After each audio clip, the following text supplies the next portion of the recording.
Coming up next, my favorite top 3 personal masculine fragrances. The really sexy masculine fragrances. Find out what they are coming up next.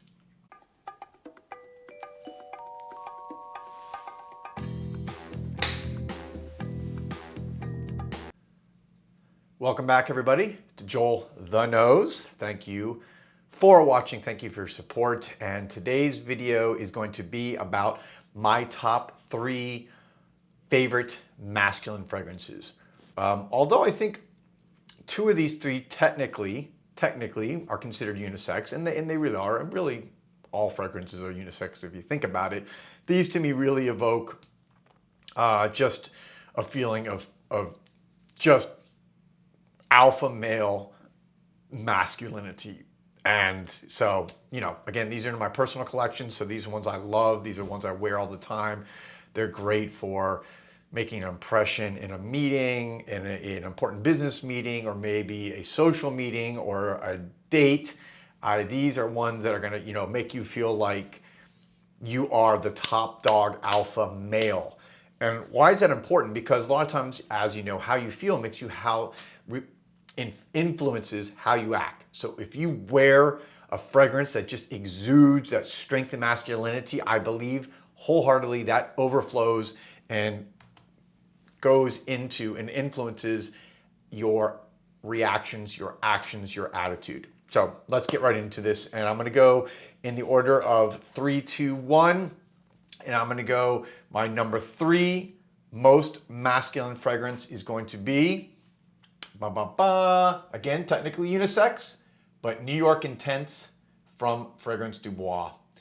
This is one, if you look at, and take a look at the bottle. I mean, the bottles, the sprayers, everything about Fragrance Du Bois is, make sure my microphone's not falling down, is just, top notch. From the boxes, from the presentation, from everything that comes in. This is really, French perfume quality at its best. And the juices don't disappoint either.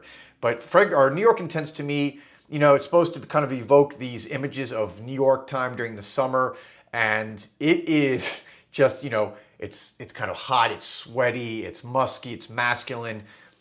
This fragrance is very, very complex. Again, if you look at the note breakdown, it's got blackberry, it's got an interesting note at the top, some cinnamon. It almost has like this, right off the bat, this very woody feel to it. And that is, it's got some intense Gaiac wood.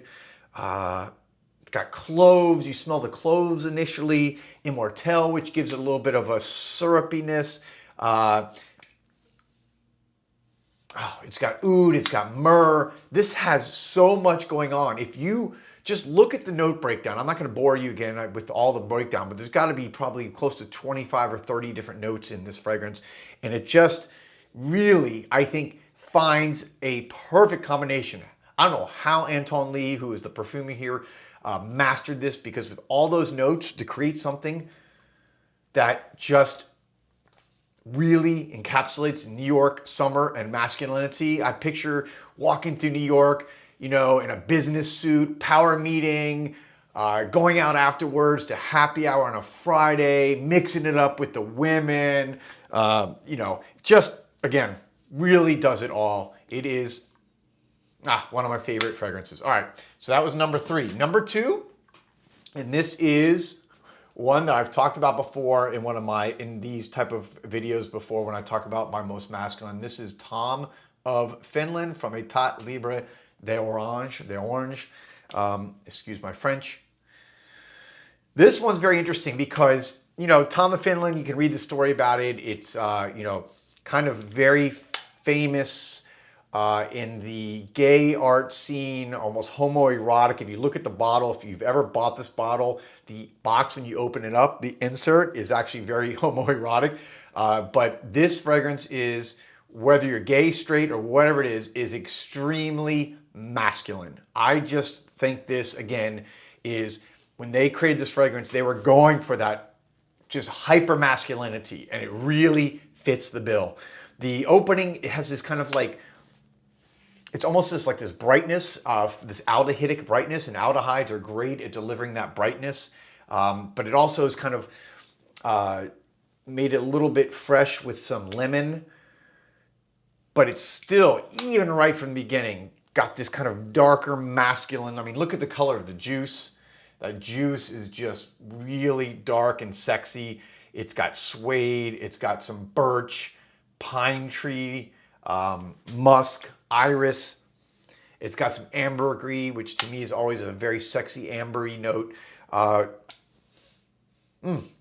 In fact, I'm going to wear this one today. I haven't worn this one for a little while, and this is going to be my scent of the day, Tom of Finland. I'm glad I pulled it out because I had not worn it in probably a couple months. And doing this video has now inspired me to wear Tom of Finland. Tom of Finland. If you've never tried it, highly recommend it. And that leaves me with my #1 choice for masculine fragrances, and that is from, of course, the House of Arquiste. This is El. E-L, Spanish for him, or, yeah, I mean, basically, this one's not going to be for everybody, okay? The other two, I think pretty much any of you out there will like and you can wear. This one is one for the true niche fragrance lover. I've termed this before in the past as a dirty barbershop fougere. It's got all the classic fougere notes, including oak moss, makes it very fougere, lavender. I believe lavender's in here. But it's just dirty and dusky and sexy.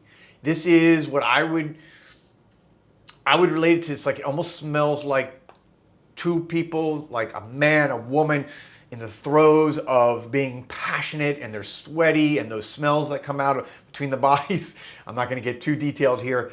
This, it just evokes that. It is really takes that barbershop fougere to a whole nother level. And I've introduced this to so many people over the years, and I always have to, do a little caveat saying, okay, be careful, because you're going to smell something that is a little bit over the top animalic, and it definitely is that kind of animalic.